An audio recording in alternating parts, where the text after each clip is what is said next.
नमस्कार, मी किरण Palkar. Crime diary news चॅनलमध्ये आपले स्वागत आहे. पाहूयात आजच्या ताज्या बातम्या.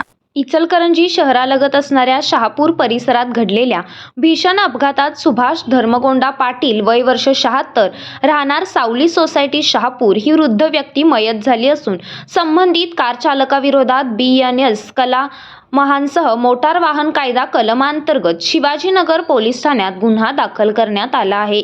तर या प्रकरणी पुष्पराज सुभाष पाटील यांनी फिर्याद दिली आहे. पुष्पराज यांचे वडील सुभाष पाटील हे रोजच्या प्रमाणे पायी चालत फिरण्यासाठी पंचगंगा साखर कारखाना ते यड्राव फाटा या रस्त्याने जात होते. दरम्यान दळवी हॉटेल समोर ते पायी चालत असताना MH51A9117 या क्रमांकाच्या चारचाकी वाहनाने त्यांचा पाठीमागून जबर धडक दिली.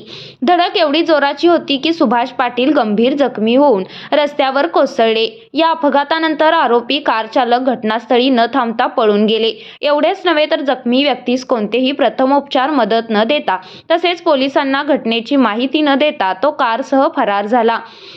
जखमी सुभाष पाटील यांचा उपचारापूर्वीच मृत्यू झाला.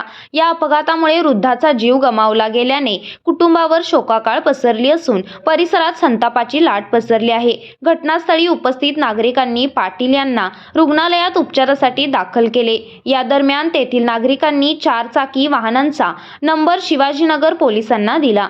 त्यानुसार या प्रकरणी कार चालक राजगोंडा धुळगोंडा पाटील राहणार यड्राव तालुका शिरोळ यांचे नाव निष्पन्न झाले. भरधाव वेगात वाहन चालवून व्यक्तीचा मृत्यू घडवून आणल्यामुळे त्याच्यावर BNS कलमांसह संबंधित मोटार वाहन कायद्यानुसार शिवाजीनगर पोलीस ठाण्यात गुन्हा दाखल करण्यात आला आहे. तर या प्रकरणी पुढील तपास पोलीस उपनिरीक्षक कुटे हे करत आहेत.